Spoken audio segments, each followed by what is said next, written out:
De ce qu'on a entendu à la sortie de cette rencontre. Bon, il y a un plan qui a été présenté, un plan qui n'a pas été chiffré, par exemple. C'est pas passé inaperçu. On a déjà entendu le milliard, ça a déjà été évoqué, mais on n'a pas chiffré davantage. Le plan, il repose sur 5 piliers essentiellement que je vous montre à l'instant. On veut mieux détecter le fentanyl. On sait que c'est une grande préoccupation de Donald Trump. On pourrait, par exemple, faire davantage de tests au point d'entrée. Coordination entre les corps policiers, meilleure coordination le long de la frontière notamment, meilleur partage d'informations entre le Canada et les États-Unis, achat de nouvel équipement. On entend beaucoup parler de drones. On pourrait en ajouter encore davantage, ajout d'hélicoptères aussi pour assurer une meilleure surveillance à la frontière et minimiser les afflux inutiles à la frontière. On sait que lors de la première rencontre, rappelez-vous Marc-André, certains premiers ministres étaient restés sur leur appétit là, parce qu'on attendait la proposition d'un plan d'action pour sécuriser la frontière pour tenter d'éviter ces fameux tarifs de 25 %. Donc, il en a été question hier et ça a été bien reçu dans l'ensemble par les premiers ministres des provinces.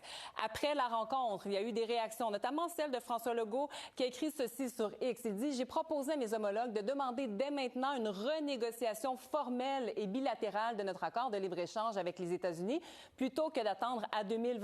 Il faut tout faire pour éviter l'entrée de ces tarifs. » On remarque dans ce tweet qu'il n'est pas question pour l'instant du Mexique. Est-ce que ça veut dire qu'on pourrait renégocier sans le Mexique? C'est à suivre.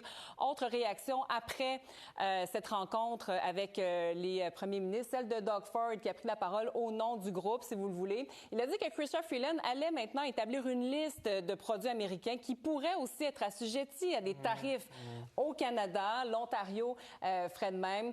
Et l'Ontario aussi qui pourrait cesser l'exportation d'énergie vers les États-Unis.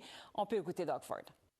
Bon, parlons d'Elon Musk maintenant. Là, Monsieur Musk est milliardaire, non élu, non ministre aussi, puis c'est pas un ami de Justin Trudeau. Non, et une déclaration qu'il a fait hier, je vais vous la montrer, c'est pas passé inaperçu lors de cette rencontre avec les premiers ministres. En fait, Elon Musk qui a tweeté hier que Justin Trudeau était un insupportable abruti et qu'il ne sera pas au pouvoir encore très longtemps.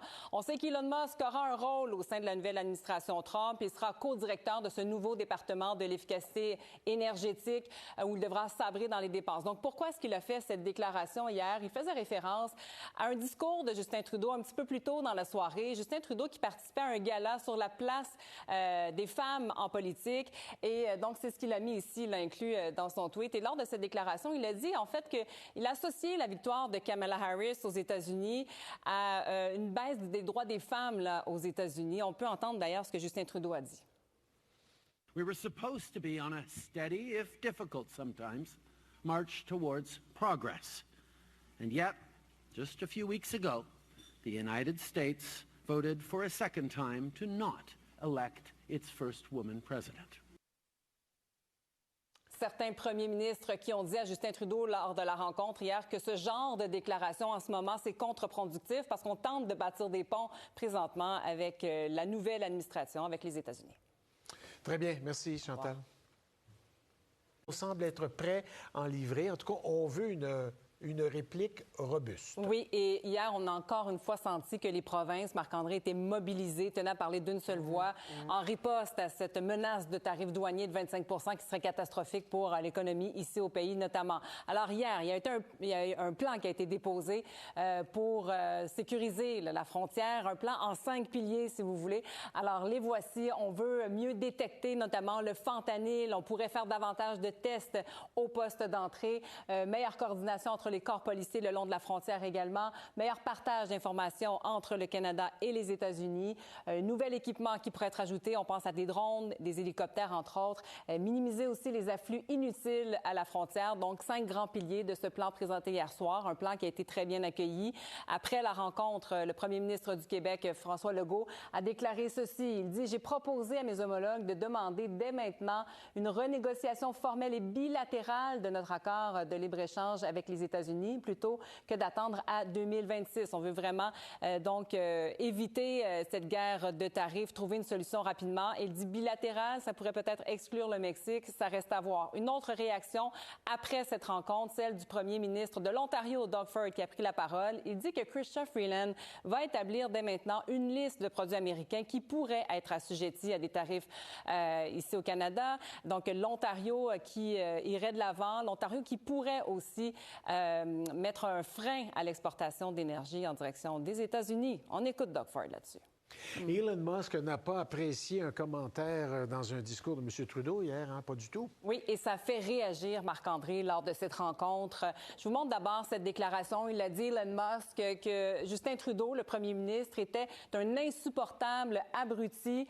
Il ne sera plus au pouvoir longtemps. Déclaration sur X hier soir. Et il a mis Justin Trudeau ici. C'était lors d'un gala un peu plus tôt en soirée hier. Justin Trudeau, donc, qui parlait de la place des femmes en politique. C'était le sujet notamment du gala. Il a dit que le fait que Kamala Harris n'ait pas été élue, il a parlé d'un recul pour le droit des femmes aux États-Unis. Donc, réaction qui n'a pas tardé d'Elon Musk. Et pour les premiers ministres des provinces, ce qu'on a dit à Justin Trudeau hier, c'est que ce genre de déclaration en ce moment, c'est contre-productif, alors qu'on tente justement d'établir des ponts avec les États-Unis en ce moment. Merci, Chantal. Au revoir.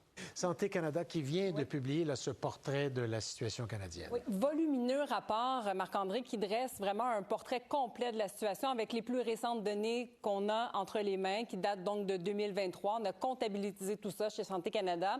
Et donc, 15 000 personnes qui ont reçu l'aide médicale à mourir en 2023. Et c'est au Québec, dans la province ici, qu'il y a le plus grand nombre de cas. On va pouvoir voir les données apparaître, bien entendu. Alors, au Québec, plus de 5 600 personnes qui, au cours de l'année 2023, ont reçu l'aide médicale à mourir. Premier rang sur l'ensemble des provinces, suivi ensuite de l'Ontario avec 4 644 cas d'aide médicale à mourir. Et on poursuit comme ça avec la Colombie-Britannique, tout près de 3 000 cas. Et ensuite, on aura l'Alberta, près de 1 000 cas. Et on va terminer ici, je vais vous montrer la dernière pastille avec la Nouvelle-Écosse, 359 cas d'aide médicale à mourir. On a mis pour les fins du tableau les 5 provinces qui comptaient le plus grand nombre de cas. Et ça atteint tout ça comme ça, Marc-André, 15 000. Maintenant, il y a une augmentation là, de 2022 à 2023 du nombre de cas. Alors, quand on parle du taux de croissance, augmentation de 15 du nombre de demandes, mais c'est tout de même un taux de croissance qui est en ralentissement si on compare avec les années précédentes où on était à 31 Alors, on n'est pas encore en mesure de dire si on assiste à une stabilisation à plus long terme du nombre de demandes qui était vraiment de plus en plus importante d'année après année. Autre donnée qui ressort maintenant du rapport, c'est que près de 3 000 personnes sont décédées avant que leur demande soit traitée, bien malheureusement pour ces personnes-là. Ensuite, pour l'âge médian, autour de 77 ans, 51 des personnes qui ont reçu l'aide médicale à mourir étaient des hommes contre 48 pour les femmes. Et dans la grande majorité des cas, c'était plus de la moitié des cas, dis-je bien, c'était en raison d'un cancer. Pour la première fois aussi, on a des données concernant l'origine ethnique de la personne. Alors, la grande majorité des personnes qui ont accepté de répondre à cette question-là de Santé Canada, plus de 10 000 personnes sur les 15 000 ont accepté de répondre à la question. C'était des personnes caucasiennes, 96 Les Premières Nations aussi, on a des données pour la première fois. Il y a 80 personnes issues des Premières Nations donc qui ont reçu l'aide médicale à mourir. Plusieurs données donc comme ça qui sont publiées dans le plus récent rapport de Santé Canada concernant l'aide médicale à mourir qu'on suit, dont on suit l'évolution, Marc-André, d'année après année, parce que c'était relativement nouveau. Donc, on commence comme ça à comptabiliser les données et à voir dans quelle direction aussi on s'en va. Oui, et il y a encore des débats. Là. Au Royaume-Uni, un gros débat là-dessus, là, sur ce dossier-là. Et puis, on n'est pas du tout au niveau en termes de réflexion du Canada dans le moment. Là. On est bien pas en retard, mais en recul. Qui vient de publier les chiffres, c'est assez...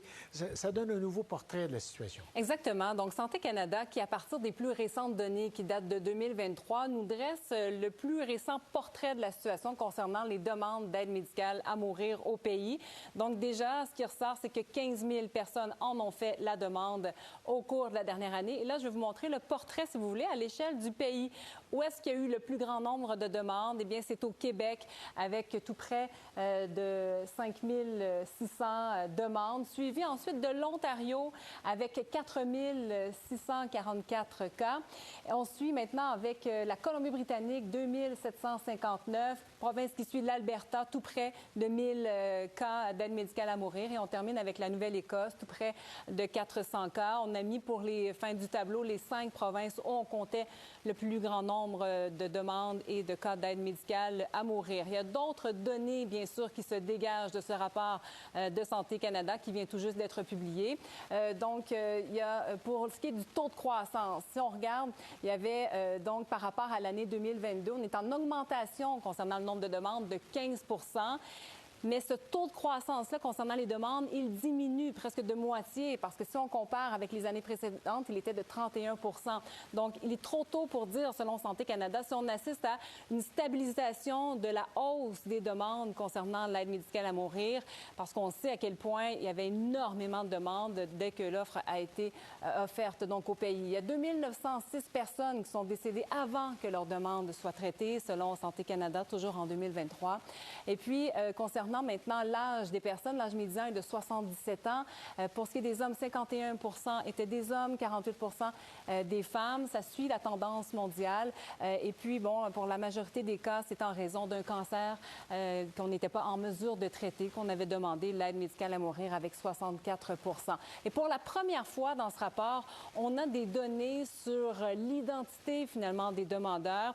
Il y a près de 10 000 personnes sur les 15 000 qui ont accepté de répondre à cette question. Et ce qu'on constate, c'est que dans 96 % des cas, c'était des personnes caucasiennes. 80 personnes issues des Premières Nations aussi ont fait une demande d'aide médicale à mourir en 2023. Alors voilà pour les grandes tendances qui se dégagent de ce rapport. C'est le 5e rapport du genre de Santé Canada. Donc on commence, Marc-André, à avoir un léger pas de recul finalement pour observer les données concernant l'aide médicale à mourir au pays. Oui, ça va nous donner des données le plus étendues, plus riches aussi, absolument, dans les variations, etc. Bon, très bien. Merci.